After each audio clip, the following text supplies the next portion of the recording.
saya berbeda dengan Pangeran, berbeda pandangan politik. Tidak harus kita bermusuhan gitu. Karena 4-5 tahun kita akan bisa juga ketemu di satu kapal yang sama gitu loh. Nah kalau ketemuan udah baperan duluan di awal kan nggak enak juga kan. Jadi ya biasa aja, hari ini kita bisa bermusuhan, ke depan kita bisa berteman dengan satu tujuan, itu aja. Jadi kalau politik jangan baperan. Apa yang dialami MU hari ini sama dengan dialami Persis Solo hari ini dan sama yang dialami Perindo 2019. Ternyata uang dan dukungan yang luar biasa itu tidak menjadi penentu. Penentunya adalah orang-orang di lapangan. Jadi orang-orang lapangan lo harus skill dulu bos. Dan jangan salah pilih orang. Begitu juga di partai politik. Apalagi kalau pemain muda, pemain tua nih bang, talent dikombinasi dengan kayak Man City bang, duitnya banyak ya. Ya kalau dari partai politik mantep tuh kayak bang. Sambil mengorbitkan pemain-pemain akademi. Iya, mantap. Apalagi kalau dana transfer tidak terbatas. Wah, ngeri. Ilustrasinya pas sebenarnya. Rindu Man City ya. Gitu.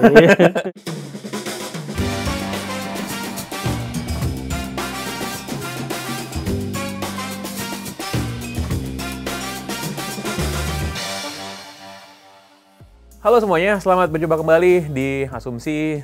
Gue Pangeran Syahan. Seperti kita ketahui dalam beberapa waktu terakhir, nih seru keseruan partai politik yang sudah bersiap-siap menjelang 2024. Kita lihat melakukan pendaftaran ke KPU, persiapan juga verifikasi, kampanye di mana-mana. Kita sudah merasakan pesta demokrasi dalam periode yang semakin dekat. Nah, seperti biasa, kita ngobrol dengan tokoh-tokoh politik dari partai-partai politik ada di Indonesia. Pada kali ini saya bersama dengan Ketua DPW DKI Jakarta dari Partai Perindo dan juga juru bicara nasional DPP Perindo, Bang Effendi Syahputra. Apa kabar Bang? Baik, Pangeran. Apa kabar? Kalau lihat wajahnya sumringah nih, Perindo kayak persiapan mantep nih menjelang 2024 nih. Alhamdulillah, sesuai tren ya. Sesuai tren ya? Terus naik. Ya. Kita lihat di survei itu bulan lalu atau 2 bulan lalu itu 3,3 angka Perindo elektabilitas.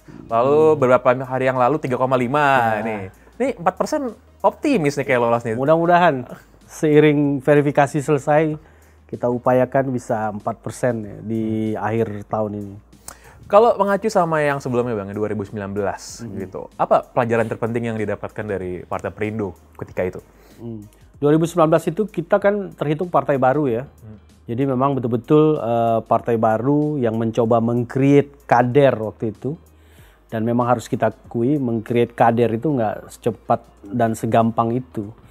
Nah, di saat kita sedang melakukan sebuah program yang menjadi dasar dari filosofi partai kita disibukkan dengan persiapan verifikasi, kita disibukkan dengan persiapan mencalek. Dan mencari caleg itu kan bukan hal yang gampang, mencari caleg potensial. Jadi benar-benar 2019 itu kita betul-betul belajar banyak hal yang sebenarnya nggak sepenuhnya bisa dikatakan gagal juga. Karena kita berhasil mendudukkan kader kita itu 408 orang di seluruh Indonesia, di DPRD tingkat 2 maupun DPRD tingkat 1 provinsi, dan ini menjadi yang terbanyak dari seluruh partai non-parlemen. Jadi partai-partai yang tidak lolos ke Senayan itu kita yang paling banyak. Kenapa kita gagal lolos ke Senayan? Memang banyak hal yang terjadi 2019. Memang secara kasat mata ya kita belum siap waktu itu. Belum siap menghadapi pertarungan politik dengan segala macam keriuhannya, dengan segala macam praktek-praktek di lapangan, dan juga tokoh-tokoh waktu itu memang belum mumpuni ya. Mungkin tokoh-tokoh di papan atasnya, di level atasnya sudah oke, tapi untuk pencalekan itu kan tidak hanya satu orang saja yang harus bersaing di satu dapil. Terkadang di satu dapil itu harus ada bermain berapa orang gitu loh. Jadi sehingga bisa mengakumulasi suara sehingga menghasilkan satu kursi DPR RI. Dan ini yang menjadi pelajaran kita untuk 2024 ini harus lebih siap lagi berkaca dari kejadian-kejadian yang lalu gitu loh. Jadi beberapa hal memang menjadi hal baru ketika itu, soal bagaimana penempatan saksi, penugasan saksi-saksi di TPS yang tidak hanya mengawal suara, tapi bagaimana juga menjaga suara-suara Perindo itu jauh sebelum dari TPS. Jadi ketika orang keluar dari rumah, nah di situ sebenarnya sudah harus dijaga suara Perindo itu. Jadi hal-hal seperti itu yang coba kita pelajari, kita bedah di Bapilu. Kebetulan saya juga di Bapilu, dan ini menjadi konsen kita agar 2024 ini kita bisa melangkah lah sesuai dengan tren survei saat ini yang terus meningkat, dan mudah-mudahan kita bisa mengejar 4% di akhir tahun ini dan untuk terus meningkat sampai pemilu 2024 nanti. Kita tahu Bang bahwa Partai Perindo ini dan juga ketumnya Pak Haritanu ini kan ya memiliki jaringan media yang sangat besar. Ya. Dan di pemilu 2019 kita sudah melihat sebenarnya ketika gigi 5 nih kan jaringan media bergerak seperti apa sebenarnya potensinya. Nah ini jadi menarik buat saya karena survei udah 3, sekian persen. Tapi kita sebenarnya belum melihat Perindo itu gaspol kayak kemarin, belum nih kan? Belum. Nggak terlalu banyak juga sebenarnya manuver-manuver di media sebelum TGB kemarin dia akan jadi ketua harian. Nanti kita akan bahas soal Pak TGB, tapi pertanyaan saya, kok bisa yang kayak kalem-kalem aja tapi 3, itu ngapain aja Perindo selama ini Bang? Ya. Ini juga menjadi pertanyaan yang cukup banyak dari orang ya. Kok adem-adem aja ininya naik terus. Tapi sebenarnya kalau ditelaah lebih dalam, sebenarnya program-program yang dijalankan Perindo itu tidak pernah putus ya. Artinya ambulans Perindo masih nyiung-nyiung lah di seluruh Indonesia. Di setiap kantor DPW, DPD itu ada dan sekarang terus tetap jalan. Kemudian program andalan kita UMKM itu seperti gerobak Perindo, pembagian perahu untuk nelayan, dan untuk pertanian itu jalan terus walaupun itu tidak istilahnya tidak ada anggota DPR RI kita yang biasanya membawa program-program itu ke dapilnya, tapi program itu terus kita jalankan sampai sekarang. Akhirnya ini mungkin yang membuat angka survei kita naik gitu, walaupun secara pemberitaan di media juga landai-landai aja sebenarnya, tidak ada sesuatu hal yang membuat kontroversi di politik. Tapi ini juga menjadi strategi dari Perindo. Kita juga tidak ingin riuh-riuh ya, karena memang bagi kami Perindo yang penting jalan dulu nih sesuai program, dan kita konsen kepada verifikasi karena ini kunci kita untuk merebut kemenangan. Tanpa keberhasilan verifikasi kita nggak bisa ngapa-ngapain nih. Jadi memang konsennya dari verifikasi, dan dari verifikasi ini juga saya meyakini ini yang jadi kunci juga membuat survei kita naik, karena secara tidak langsung kita mengkonsolidir kader di bawah. Ada teman-teman DPC yang selama ini tidur kita bangunkan lagi. Ayo dong, kita butuh KTP keanggotaan yang harus diserahkan seperti saat ini.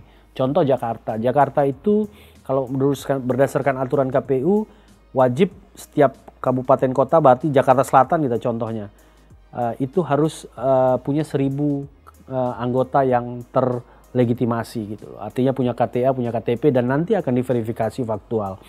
Kita tidak mencari 1.000, tapi kita mencari 1.500 sampai 2.000. Dan 1.500 sampai 2.000 ini kita mendatangin rumah ke rumah, ketok pintu. Ada koordinator yang turun, DPC tingkat kecamatan menjadi koordinir bagi pengurus kelurahan. Ini bangun lagi semua, kader-kader yang dulu sudah lama nggak berkegiatan, kita hidupkan lagi. Akhirnya ini kan menjadi hangat kembali. Jadi ketika disurvei juga ditanya hari ini akan memilih apa, ya mungkin mereka menjadi bagian-bagian yang sampling, yang tersampling untuk disurvei oleh lembaga-lembaga survei ini. Jadi otomatis secara tidak langsung ini yang menaikkan nilai survei dari Partai Perindo itu sendiri. Kita kalau ngomong Partai Perindo Bang ya, ke orang awam lah gitu. Ini orang pasti kalau tanya Perindo identik ya Pak Haritanu, dan ini partainya Pak Haritanu gitu. Nah, ketika beberapa hari yang lalu TGB diangkat menjadi ketua harian Perindo, ini kan cukup bikin heboh ya, karena Pak Haritanu dan TGB ini bukan menyasar kelompok demografi yang sama sebenarnya kalau kita lihat ya. Apakah ini bagian dari satu merangkul kelompok yang bukan menjadi basisnya Perindo selama ini, dan juga berikutnya adalah memberikan wajah lain di Perindo selain Pak Haritanu sebagai tokoh nasional gitu. Sebenarnya bukan dua-duanya ya. Jadi Pak TGB ini masuk nih hasil diskusi yang panjang dengan beliau ya. Beliau kebetulan dekat dengan Pak Haritanu, diskusi panjang tentang gimana Perindo ke depan gitu loh, apa yang mau dibawa. ada ketertarikan sebenarnya dari Pak TGB soal tagline Indonesia Sejahtera. Karena menurut dia kan Indonesia Sejahtera ini tujuan dari partai politik sebenarnya di Indonesia ini menjadikan Indonesia sejahtera. Tapi kita pengen ada sesuatu yang menjadi diferensiasi antara Perindo punya cita-cita sejahtera Indonesia, politik kesejahteraan di Indonesia ini dengan partai-partai lain. Karena partai-partai lain juga mendengungkan itu. Dan kemudian Pak TGB cukup disambut dengan baik ya di Perindo. Benar-benar seperti rumahnya sendiri. Setiap diskusi dengan beliau, awalnya itu beliau bersedia menjadi panitia konvensi rakyat untuk menjaring caleg-caleg. Dari sana ada kedekatan memang. Kita sering diskusi, teman-teman sering diskusi dengan TGB gimana arahnya ke depan. Jadi jauh sekali dari isu yang menyatakan bahwa kita mau pakai TGB ini untuk menjaring kelompok-kelompok yang nggak bisa kita jangkau gitu loh. Jauh lah. Jadi TGB juga seorang yang sangat nasionalis gitu loh. Jadi beliau juga salah satu figur politik di Indonesia yang benar-benar cukup ini ya, sudah pernah menjadi gubernur, sudah pernah menjadi anggota dewan, sudah pernah berkiprah di begitu banyak partai. Jadi saya pikir beliau cukup melengkapi apa yang menjadi kepingan puzzle yang belum ada di Perindo, dan kita cukup bersyukur beliau bergabung. Akhirnya beliau mau bergabung, dan bergabungnya beliau itu bukan merupakan strategi kita untuk menggarap area-area yang belum kita garap, tapi lebih kepada kesamaan visi dan kemauan beliau memang untuk masuk ke partai yang menghargai ide-ide yang akan dia kembangkan nanti ke depan, terutama soal ekonomi, pemberdayaan ekonomi ke depan untuk kemajuan yang akhirnya akan bermuara di Indonesia sejahtera itu. Apakah akan ada kejutan-kejutan lain, nama-nama tenar lain yang bergabung ke Perindo dalam waktu dekat, Bang? Pasti ya, karena gini, janji Pak Haritanu ketika melantik Pak DGB, di pidato beliau jelas sekali katanya, tunggu tanggal mainnya, akan ada kejutan-kejutan berikut. Nah, insya Allah saya kasih clue ini, mungkin tanggal 26 nanti ada pengumuman terbaru lagi, salah satu tokoh politik yang sudah malang melintang juga di partai, sekarang duduk di Senayan, dan mudah-mudahan tanggal 26 ini akan dideklarasikan menjadi salah satu menjadi ketua Dewan Pertimbangan dari Partai Perindo. Clue dari saya aja itu. Saya sih tadi dikasih tahu direkod siapa ya, tapi nggak akan kita bocorin namanya di sini lah. Nanti tunggu pengumumannya aja. Iya. Tunggu aja tanggal 26. Nah, pertanyaannya apa sebenarnya yang dilihat dari tokoh-tokoh ini ke Perindo gitu? Kenapa harus Perindo dan bukan partai yang lain? Begini ya, karena yang namanya partai politik ketika bertarung di politik elektoral, kita nggak bisa pungkiri ketokohan, nama besar itu masih menjadi alat penarik yang luar biasa buat masyarakat ya untuk memilih. Tapi bukan itu yang menjadi dasar. Kalau itu menjadi dasar, tentu kita bisa kerahkan aja mungkin artis-artis anak buahnya Pak Haritanu ya. Tapi itu tidak kita lakukan karena memang yang kita cari adalah tokoh yang benar-benar sevisi dengan arah perjuangannya Partai Perindo. Makanya kita memilih tokoh-tokoh seperti TGB dan tokoh-tokoh yang sudah mengantri di belakang ini untuk bergabung dengan kita itu, karena juga mereka ini punya pemikiran, punya ide untuk membangun bangsa yang harus kita gali juga dari mereka.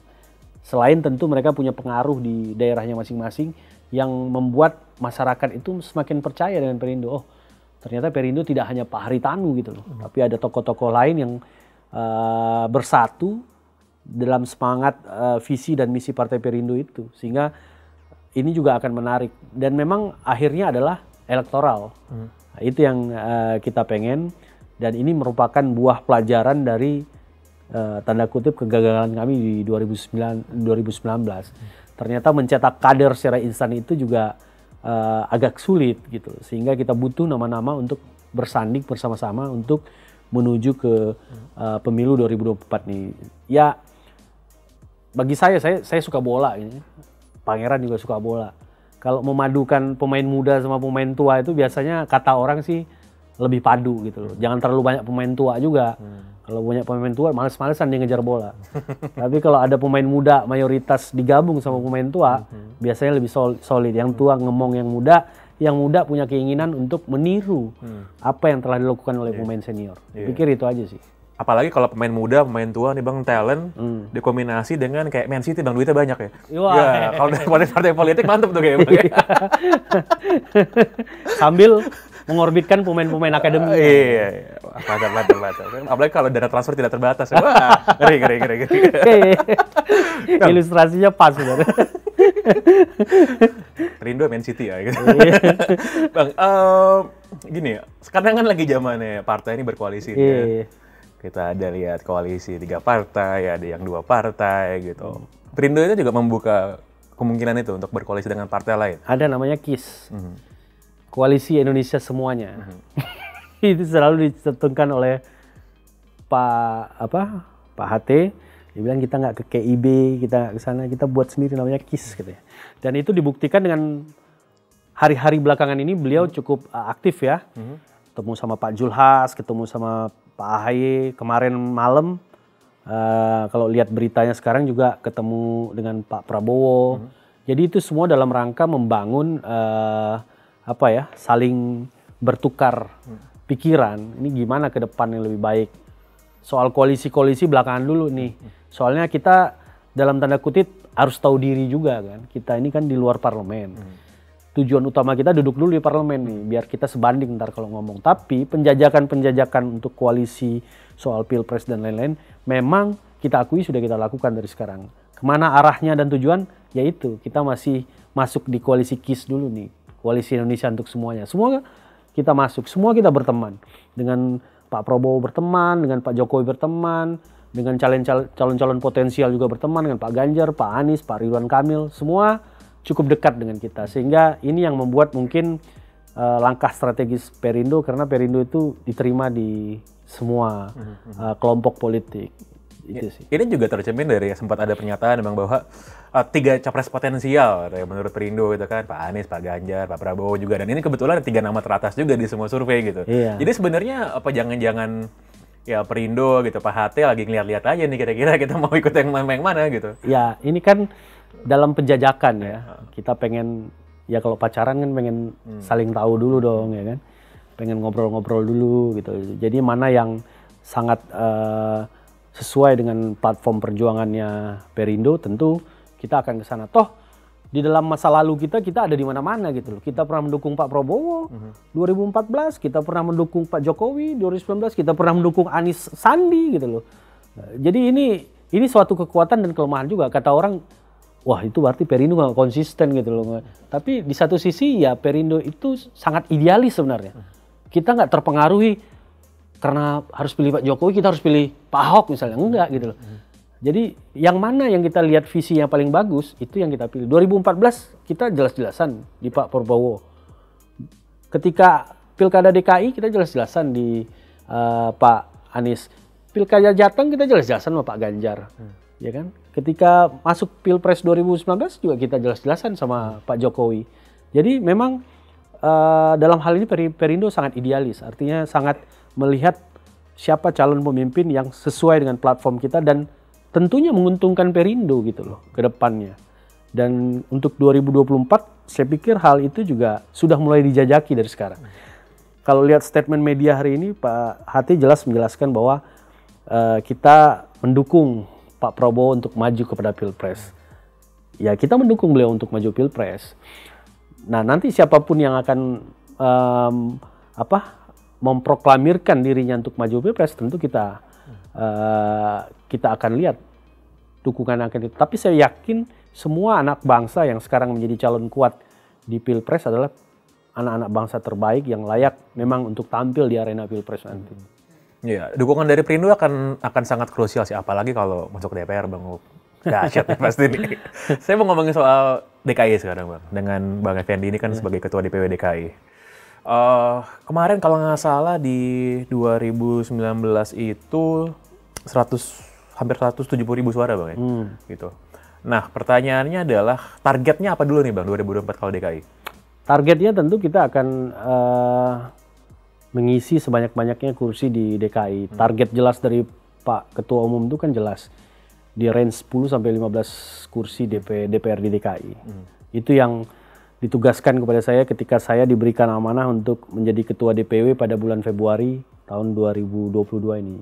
Jadi beliau bilang kalau bisa 10 sampai 15. Karena dengan 10 sampai 15 kita bisa aktif untuk ikut dalam percaturan Pilkada DKI 2024 juga. Nah, apa kira-kira yang akan dilakukan secara khusus nih dari Perindo? Karena kita ngomongin DPRD DKI dalam ya, semenjak Pak Anies jadi gubernur lah. Ini biasa kan perhatian ke DPRD DKI itu kan dulu-dulu kan nggak terlalu tinggi lah ya. Dan beberapa tahun terakhir itu sorotan. Lalu juga anggota-anggota Dewan DPRD ini juga lebih aktif gitu, di media gitu. Nah, untuk memenangkan suara-suara yang baru ini, siapa yang sebenarnya ingin disasar gitu oleh Perindo DKI, Bang?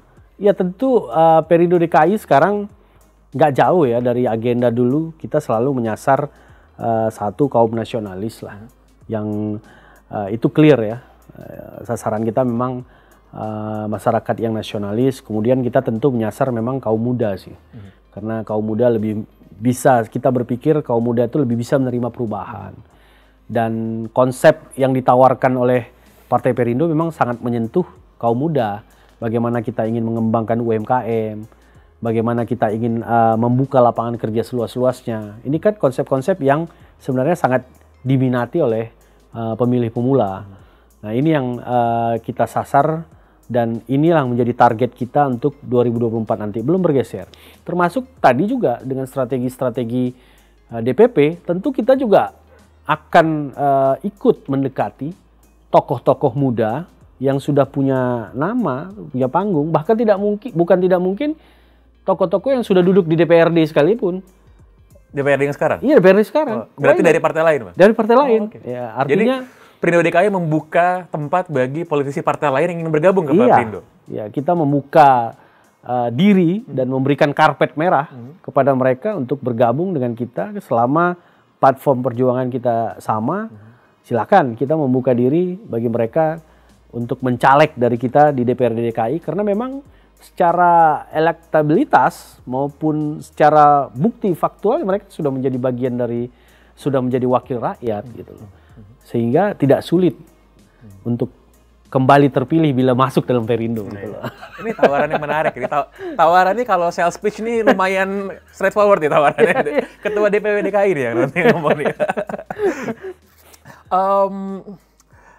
Kalau buat Bang Effendi sendiri nih, melihat Bang Effendi kan udah lama di politik ya, dan sebelumnya pun juga sudah sempat di partai lain juga gitu.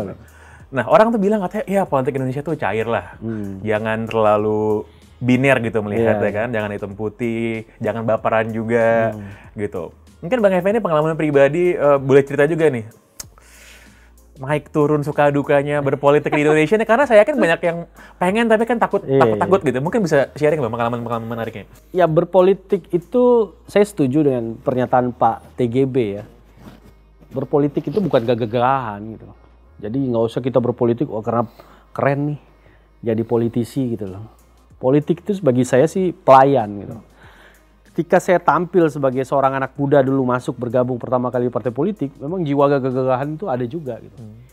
Wah keren nih gua partai politik punya apa dilihat orang gitu loh ya. Tapi perlahan itu hilang gitu loh. Karena memang di politik itu nggak begitu gitu loh. Artinya kita sebagai politisi malah jadi pelayan buat orang lain gitu loh. Nah ini yang saya sarankan kepada generasi-generasi muda kita sekarang, kalau terjun politik jangan untuk gagah-gagahan. Artinya lu udah harus siap dulu harus selesai dulu dengan diri lu sendiri gitu. Siap mengabdikan apa yang lu punya, nggak mesti hanya materi tapi tenaga, ide, pikiran. Udah siap lu kasih, waktu lu harus lu kasih. Nah, kalau punya keluarga ya pamit dulu sama keluarga, udah siap nggak nerima. Karena yang namanya politik nggak ada jam kerjanya, Bos.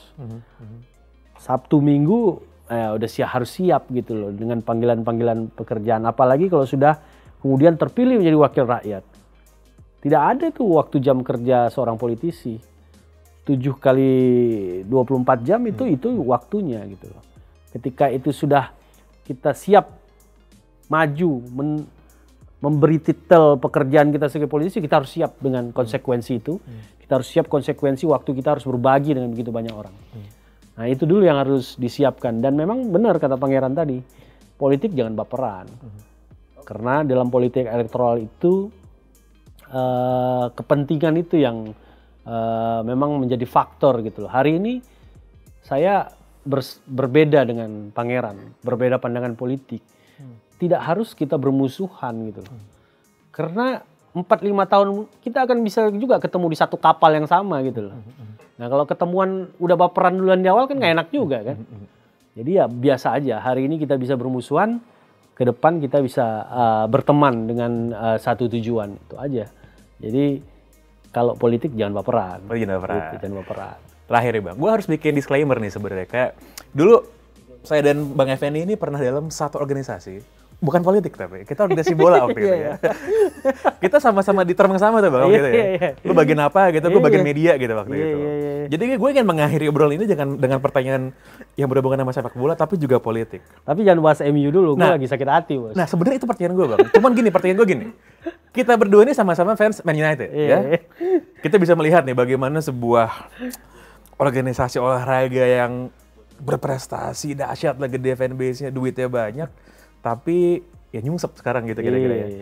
Kira-kira ada nggak sih Bang pelajaran yang bisa kita petik gitu ya melihat pentingnya rencana jangka panjang, manajemen.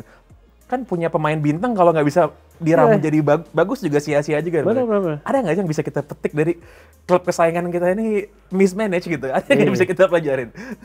Iya sama ya, dalam politik, dalam sepak bola, apa yang dialami MU hari ini sama dengan dialami Persis Solo hari ini, dan sama yang dialami Perindo 2019. Ternyata uang dan dukungan yang luar biasa itu tidak menjadi penentu. Penentunya adalah orang-orang di lapangan. Jadi orang-orang lapangan lo harus skill dulu Bos. Dan jangan salah pilih orang. Begitu juga di partai politik. Kamu harus bisa pilih orang yang punya kemampuan untuk bertarung di lapangan.